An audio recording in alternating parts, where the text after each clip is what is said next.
함께 인사 나누시겠습니다. 사랑합니다. 네, 오늘 말씀 제목은 범사 감사의 사람이 됩시다 라는 제목입니다. 바울 서신 13개 편지를 핵심 내용을 강의하는 그런 시리즈의 마지막입니다. 데살로니가전서 5장 16절에서 18절 말씀이죠. 우리에게 참 힘들고 어려운 일이 많지만 하나님의 은혜는 언제나 그 어떤 어려움보다도 비교할 수 없이 크고 넘칩니다. 아마 여러분 중에는 이 사실이 아마 믿어지지 않을 수도 있습니다. 그런 분도 계실 겁니다. 오늘 본문 말씀도 바로 그 말씀입니다. 우리가 함께 봉독했습니다만 항상 기뻐하라, 쉬지 말고 기도하라, 그리고 범사에 감사하라. 하나님의 뜻이라는 것입니다. 저는 이 말씀을 20대부터 참 많이 들었지만 좀처럼 납득이 안 되는 그런 말씀 중에 한 말씀이었습니다. 어떻게 항상 기뻐하고 항상 쉬지 않고 기도를 하고 범사에 감사할 수 있는가 말입니다. 어제 코로나 상황을 보니까 이제 3,000명대에서는 좀 내려앉긴 했습니다만 이 엄중한 상황에서 어떻게 우리가 항상 감사할 수 있을까? 그런데 지난 주간 어느 순간 제가 이 말씀을 믿고 있다는 것이 깨달아졌습니다. 추수감사주일이 이제 왔는데 올해 나에겐 무슨 감사 제목이 있는가 하고 이제 묵상을 하게 됐습니다. 그런데 묵상 중에 정말 모든 것이 다 감사하다는 그런 생각이 들었습니다. 참 신기했습니다. 어떻게 범사에 감사할 수 있느냐? 이렇게 믿어지지 않았던 제가 이제 모든 것이 다 감사하다고 생각하고 있는 것입니다. 예수님 때문이었습니다. 하루 온전히 예수님을 바라보며 살려고 나름 힘쓰고 애쓰다 보니 자연히 제 마음에 모든 것이 다 감사하다고 고백하게 된 것입니다. 여러분, 감사도 사실은 논리적으로 할 수 있습니다. 돈을 많이 벌어서 감사하다. 병 고침 받았기에 감사하다. 집을 사서 감사하다. 내 자녀가 형통하게 되어서 감사하다. 그러나 구원받은 성도의 감사는 다릅니다. 모든 것이 감사합니다. 이유는 너무나 엄청난 복을 받은 것을 알았기 때문입니다. 흔히 죽을 병이 들었던 사람이 건강을 되찾아 태어나는 날, 그때 보이는 어떤 파란 하늘이 너무나 감사하고 길 옆에 어떤 이 작은 이 풀들도 감사하고 또 길에 부딪힌 사람조차도 감사하게 되더라는 말을 듣습니다. 저도 심장병이 이제 다 나았다라고 하는 의사의 말을 딱 듣는 순간에 정말 모든 것이 다 감사하게 생각했던 그런 적이 있었습니다. 이 사람이 감사한 것은 죽을 병에서 살아났다는 그런 엄청난 감사 때문에 이제 모든 것이 감사하게 여겨지는 것이죠. 사실 그동안 얼마나 힘든 일이 많았겠고 또 사실은 앞으로도 얼마나 힘든 일이 많겠습니까? 그러나 죽을 줄 알았는데 살게 되니 이제 감사의 사람이 그렇게 변한 것이죠. 예수 믿는 사람들에게는 이와 같은 변화가 일어나는 것입니다. 자, 여러분 보십시오. 평생 열등감과 죄의 좌절감 속에서 살았었는데 이제 자신이 하나님의 형상대로 지음받은 존재임을 깨닫게 되었을 때 우리는 감사가 터져 나옵니다. 무거운 죄책감 속에서 살았는데 그 모든 죄가 예수님의 십자가 은혜로 다 용서받았음을 확신하게 되었을 때 그때 감사가 터져 나오는 것입니다.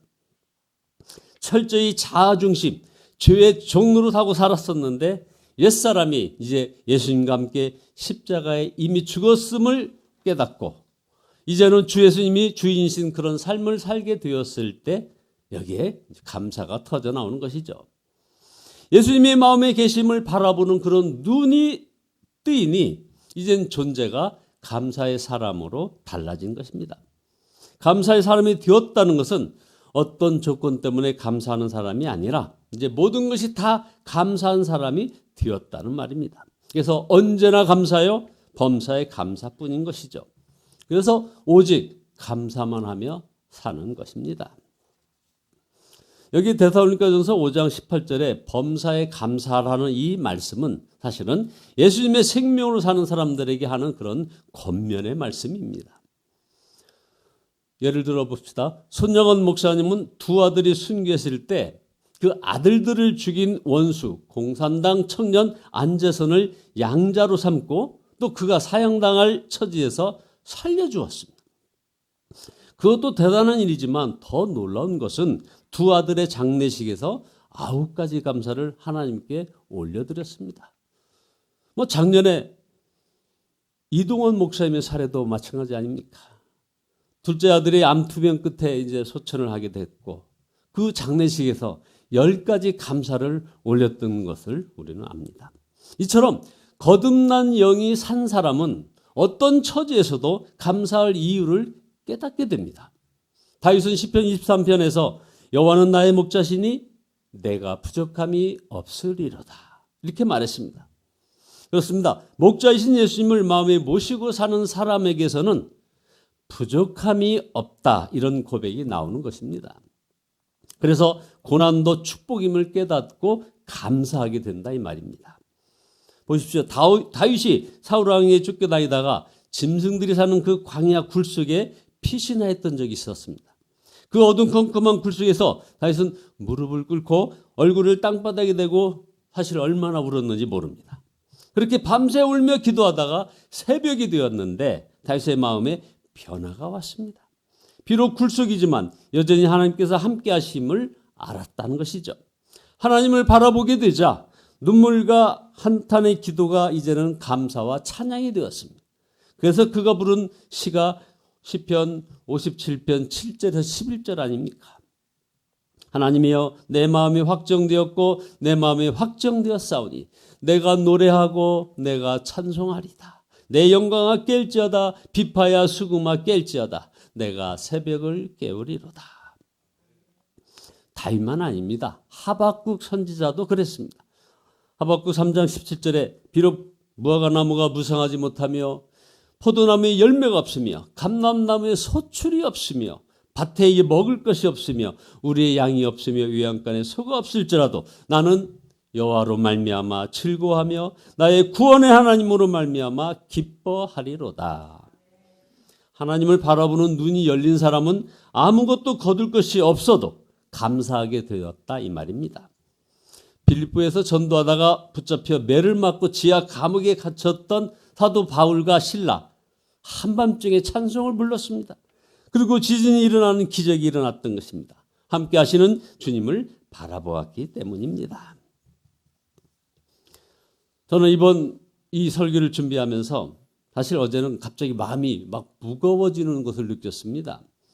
혹시 이 설교로 마음이 힘든 교인들이 있을 것을 깨달았기 때문입니다. 말씀이 검과 같다고 했는데 교인들이 행여 이 말씀으로 나뉘어질 것이 있지 않을까 하는 이런 염려입니다. 그러니까 존재론적으로 감사의 사람이 되어서 범사 감사가 되는 사람, 이 부류와 아직 범사 감사가 이해가 되지도 그리고 누려지지도 않는 그런 사람들 말입니다. 범사 감사가 안 되는 사람에게는 이 설교가 오히려 비수같이 마음을 찌를 것 같다는 그런 생각이 갑자기 막 왔습니다. 감사가 안 되는 사람은 마음에 혹시 겨자씨 같은 그런 감사라도 없는지 한번 찾아보시기 바랍니다. 그것이 바로 주님의 역사입니다. 그것을 붙잡아야 사는 겁니다. 빌립보서 2장 13절에 너희 안에서 행하시는 이는 하나님이시니 너희로 마음에 소원을 두고 행하게 하시나니 했습니다. 범사 감사의 사람이 되어야 하겠다는 그런 소원을 가지시기를 예수 그리스도의 이름으로 축원드립니다. 그것이 여러분 안에 주 예수님께서 역사하신다는 증거요. 그것을 붙잡아야 사는 것입니다. 유명한 예화가 하나 있죠. 종교개혁자 마틴 루터가 아주 크게 낙심하여 있을 때 그의 아내 카트리나가 초상집에서나 입는 그런 상복을 입고 나타나지 않았겠습니까? 놀라서 누가 죽었냐고 묻는 루터에게 하나님이 죽었어요 라고 대답하지 않았습니까? 그게 무슨 얘기요? 노한 표정으로 묻는 루터에게 하나님이 죽었기에 당신이 그렇게 낙심하고 식사도 안 하고 하나님이 죽지 않고 살아계시다면 당신이 그렇게 낙심할 이유가 뭐요? 라고 대답했다는 것입니다. 이 말을 듣고서 루터가 다시 일어났다는 거 아닙니까? 감사를 잃어버린 분들에게 오늘 이 설교가 그런 역할을 했으면 합니다.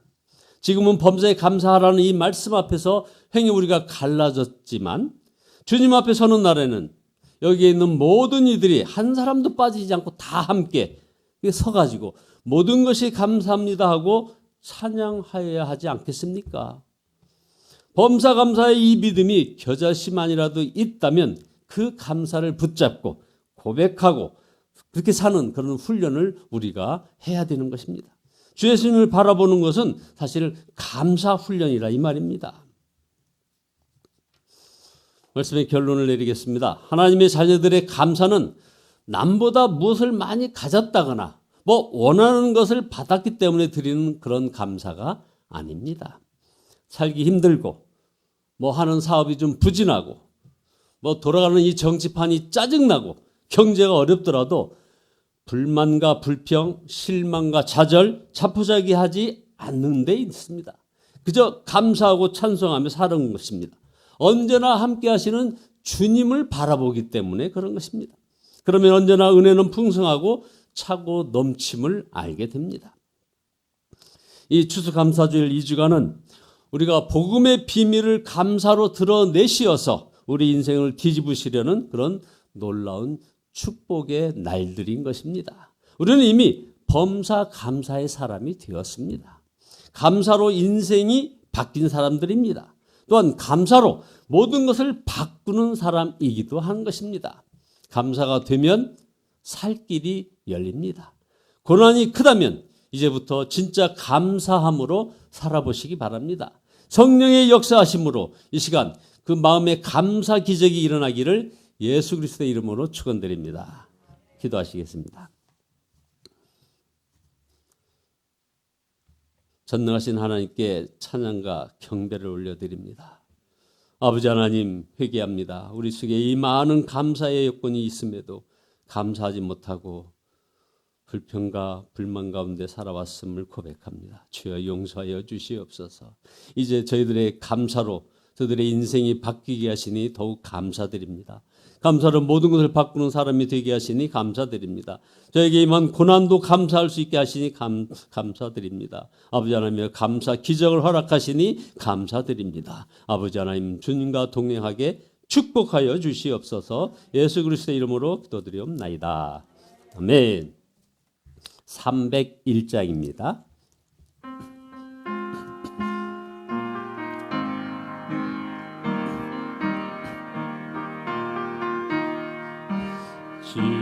지금까지 지내온 것 주의 크신 은혜라. 한이 없는 주의 사랑 어찌 이루 말하랴. 자나깨나 주의 손이 항상 살펴주시고 모든 일을 주 안에서 형통하게 하시네. 몸도 맘도 연약하나 세임받아 살았네. 물붓듯이 부시는 주의 은혜 족하다. 사랑 없는 거리에나 험한 산길 헤맬 때 주의 손을 굳게 잡고 찬송하며 가리라. 주님 다시 배울 날이 날로 다가와. 주께 맡겨 벗을 날로 멀잖네. 나를 위해 예비하신 고향집에